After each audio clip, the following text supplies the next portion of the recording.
In order to find yourself, you need permission, first from yourself, but then from your family, to go out there and explore the world and frame your own point of view. Explore what your own strengths are, nurture your own dreams and aspirations, and then explore the family enterprise in the context of that aspiration.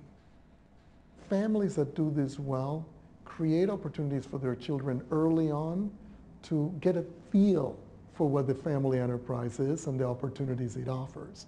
At some point they say to their kids, okay, you know what this is about, go out there, look at the world, try different things, make your mistakes out there, do some learning, go to places where your last name makes no difference at all. And then at some point we'll love to have you back under certain conditions. You have to meet certain standards. It's very important for sons and daughters of business families to understand that if they aspire to positions of leadership in the family enterprise, they will be tested. And I don't mean tested in a sort of formal schoolish way. I mean tested in the sense that other people are going to ask themselves, will we be in good hands under the leadership of this next generation? And there are multiple ways in which you can provide an answer. The first one and most obvious one is you've got to build up your resume.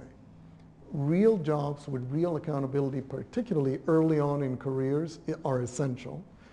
Work outside in a company that has nothing to do with your family, make your mistakes there.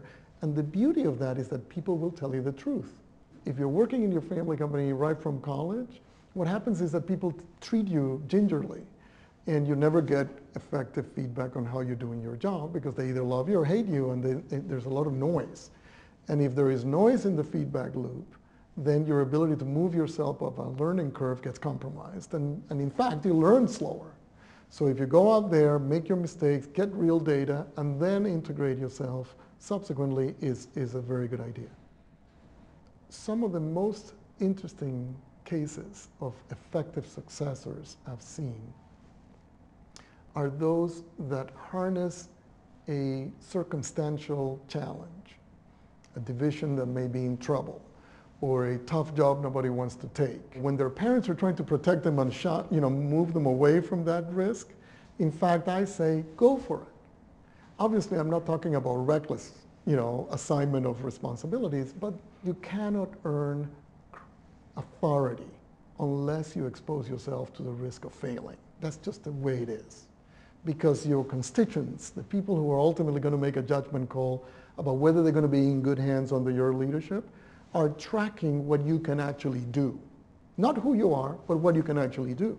So it behooves you to take on opportunities where you can clearly demonstrate that you have the capacity to turn a nasty situation into a profitable one, to actually deliver value to the organization in tangible ways that can be measured and admired by people who actually see the result of your labors. If you're going to succeed at the challenges that leadership roles offer, it, I think, is essential that there be an alignment between who you are as a person, what you aspire to do, what challenges you've posed for yourself, what aspirations you have, and the opportunities the family enterprise offers you. There has to be an alignment. What happens too many times is that people go into family companies for the wrong reasons. Because I feel a burden of obligation, because my parents forced me to it, or because I'm worried that my parents are going to feel betrayed if I pursue another path, if I want to be a scientist or a lawyer or an artist or whatever. And people then take on these roles without the hard core of conviction that this is what they want for themselves.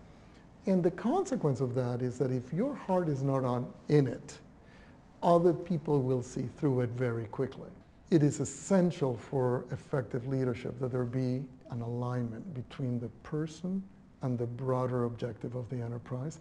And this doesn't close, by the way, the possibility that as that person assumes leadership, they can actually tweak the enterprise in the direction where the alignment can be greater. Because we often think of the enterprise as if it were fixed in concrete, and it's not.